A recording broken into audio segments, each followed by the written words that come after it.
heard that he had passed? We was in bed. I was in bed. We were supposed to go to Lala's party in New York, and my daughter threw up all over my costume. So me and Offset. So Halloween was over? Halloween was over because it was just so much throw up on the costume, and I had nothing to wear.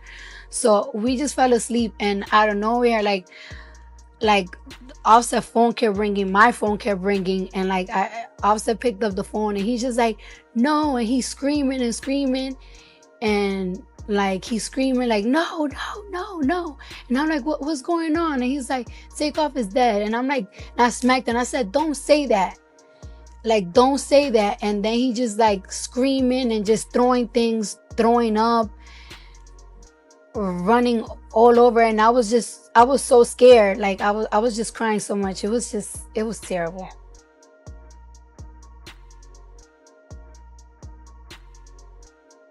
Have you had like a crazy paparazzi situation? When I was shooting I Like It and I was pregnant and stuff, and like paparazzi was putting videos and my stomach was kind of like big, like that f***ed me off. Or like this one time, like they was literally chasing me down the highway here in New York, and it's like I was going to my grandma's house, and it's like, you're not gonna get my grandma's address. Y'all better leave me the f*** alone. It was just a violation. I've never been in a high profile relationship or something like that. You know what I'm saying? And even with my, significant other at the time with my son, it became a thing. And it was like, oh my gosh, what the hell I'm gonna do? So I can only imagine the magnitude when you guys both are in the entertainment industry. Do you think that has something to do with it? I know you can't just blame it ain't about blaming the public or something like that. No, not blaming the public. No, it's just like being the face, like, just like you saying, like two of us being superstars, your business is always out. Yeah. Well, I was definitely not perfect in the situation. Mm-hmm. I made a lot of mistakes, a lot of things that I did wrong. She did things that was wrong, and it's like, but it's always on the front screen. Yeah, it's hard to move on. It's hard to move on from it, exactly. Is there anything that you wish you would have done differently, or that you regret, or that you I should respect her way more. You know what I mean? I made bad decisions as a man, like stepping out, like, gotta take that on the chin. Like, that's why when she left, I had to take that on the chin, because like, I could have been we got so much our kids to live for. I was being selfish, you know what I mean? And I can say that as a man. I'm a grown man, you know what I mean? I can say that. I wish there wasn't so much internet stuff going on. Yeah. Baby, this is Kiki.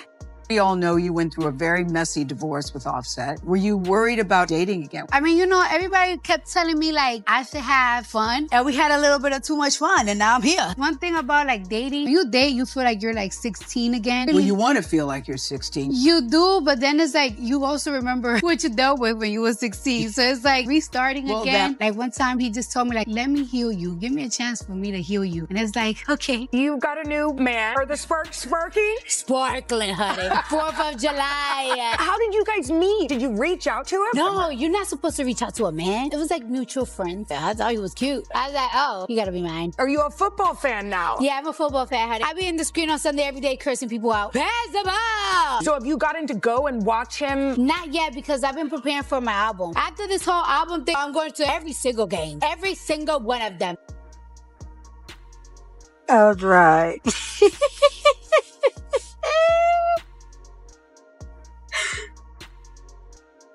So you're in a relationship. How did you meet this man? It wasn't a DM thing. I could feel the vibe that he liked me, but he never approached me. But I always heard like he was into me. He was very respectful and stuff like that. I was like, no matter how much times you go to the club and think that this is gonna distract you, you know what you have to do to move on. And we just talked. We got to know each other. We wasn't doing too much though. It got to the point that it was like, damn, we talked for hours. Are you entering your WAG era? Are you gonna be at the games? Yeah. You think you'll go on the field? I don't know. Was it tough for you to date again? It's definitely tough dating in your 30s. I never really been a dating person. I've always been in long relationships since I was like 21. What's tough on? How has he inspired you? I will never complain about my job because he has to do two different things. Not only do you have to study, you also have to get physical. And you have to be in bed at a certain time. You're literally in the military. I work hard, but you like really work hard. I don't really have a sleep schedule. I don't even like to map out my day. I haven't even in 3 weeks. You haven't been in 3 weeks? Why? No, because my Is in Boston and I'm here working. Pregnancy makes you probably want to more, right? Yeah, but this is crunch time. In Boston, you're a Patriot. He's playing. Hell yeah, we're not playing. Now he's really locked in. Like, he's in his season right now. How you dealing with it? We just talk to each other every day, and it's like he just came out of a ACL injury. He got something to prove. You're gonna be at the games. I'm gonna go to a couple of games, but like, I get too anxious. I might be like, I might get bad. 17 seconds. That's all it took to flip everything upside down. Not a song, not a diss track, a FaceTime recording. And by the time people finished listening, it was clear this wasn't just another celebrity scandal. This was the sound of years of resentment finally boiling over. And the internet realized it was hearing something it probably wasn't supposed to hear. January 2026 didn't feel like normal drama. It felt heavier. Because when Selena Powell pressed post, the fallout wasn't funny, clever, or entertaining. It was uncomfortable, and for the first time in a long time, people weren't arguing sides. They were asking the same question. How did it get this bad? The clip spread at lightning speed. Within hours, millions had heard Offset's voice allegedly making violent threats towards Stefon Diggs, Cardi B's new partner and the father of her youngest child. Not vague anger, not emotional venting, specific, disturbing language that instantly changed the tone of the conversation. This wasn't a rumor. This wasn't a headline twist. This was audio. And once the internet heard it, there was no unhearing it. But what made this moment explode wasn't just what was said, it was who released it and why. Selena Powell didn't drop the clip quietly. She framed it like a warning, a message meant to protect herself as much as expose him. She claimed Offset owed her money. She claimed the threats had been constant. And she claimed fear. If anything happens to me. That sentence alone made people stop scrolling. Powell's reputation complicated everything. As so she's long been seen as controversy wrapped in clout chasing, known for messy allegations, leaked messages, and public feuds with celebrities. Critics were quick to point that out. They always are. But here's the problem. Even people who don't trust Selena Powell couldn't ignore what they were hearing. You can argue intent, you can debate motives, but you can't easily dismiss someone's voice saying what was said.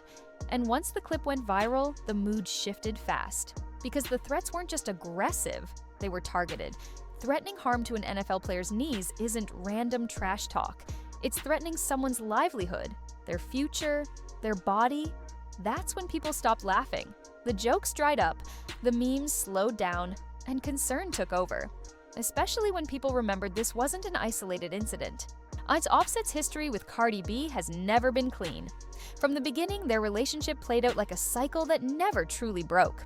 Love, betrayal, apology, reunion, repeat.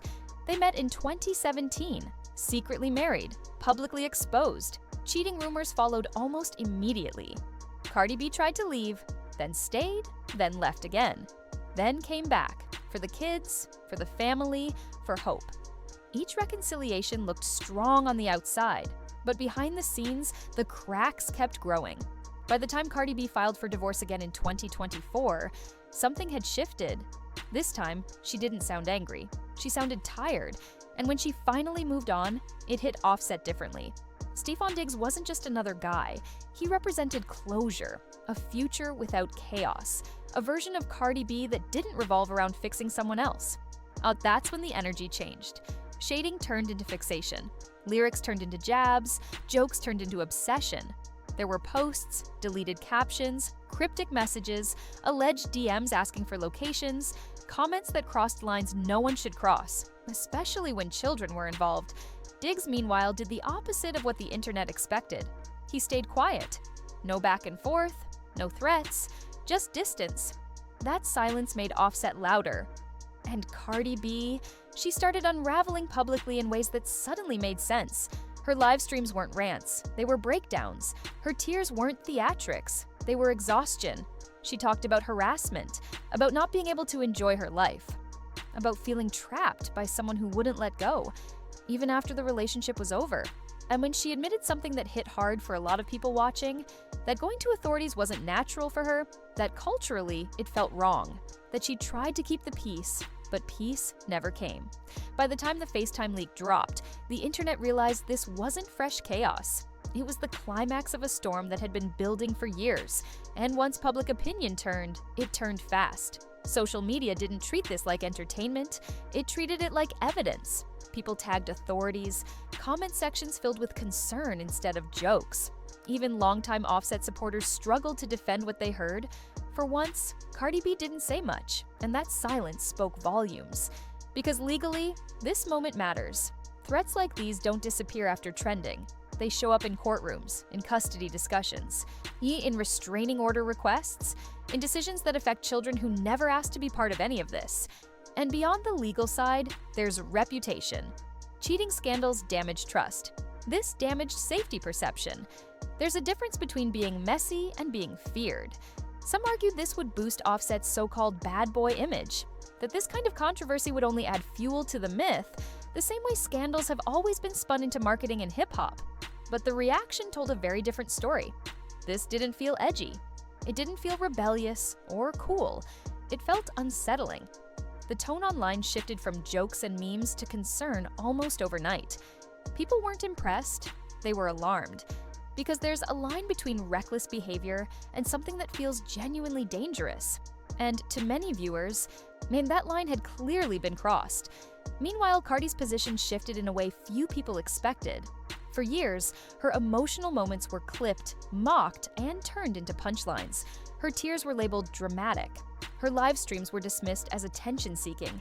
But once this audio surfaced, those same moments were re-examined through a completely different lens.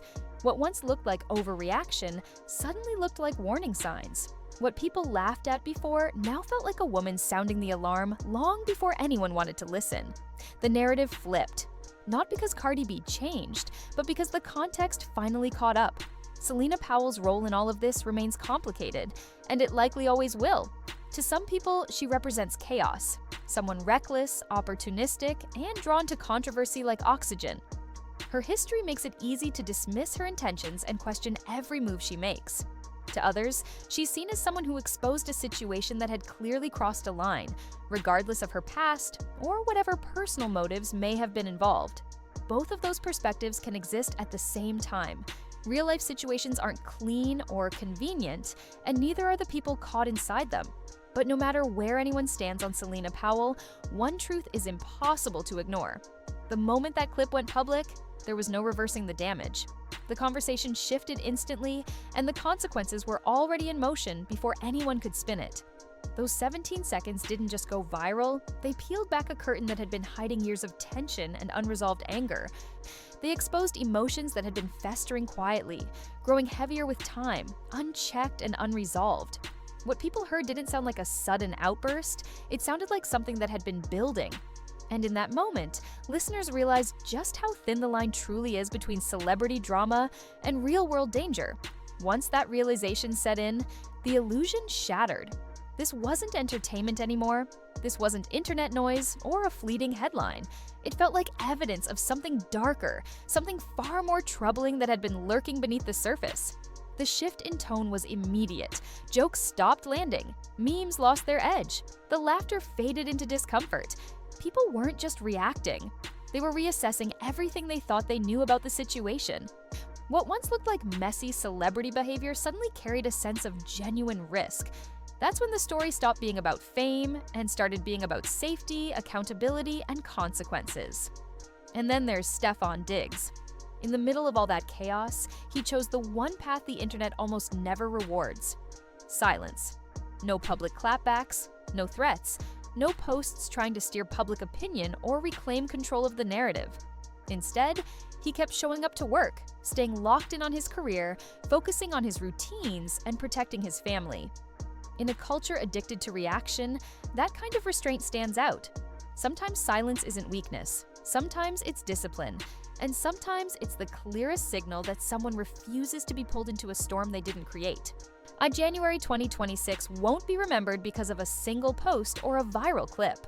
It'll be remembered because people heard something raw, unfiltered, and deeply unsettling, and realized how close spectacle can sit to real harm. This wasn't about clout. This wasn't about gossip. It was about what happens when unresolved anger keeps festering, when ego and resentment go unchecked, and when the internet just happens to catch it all on record.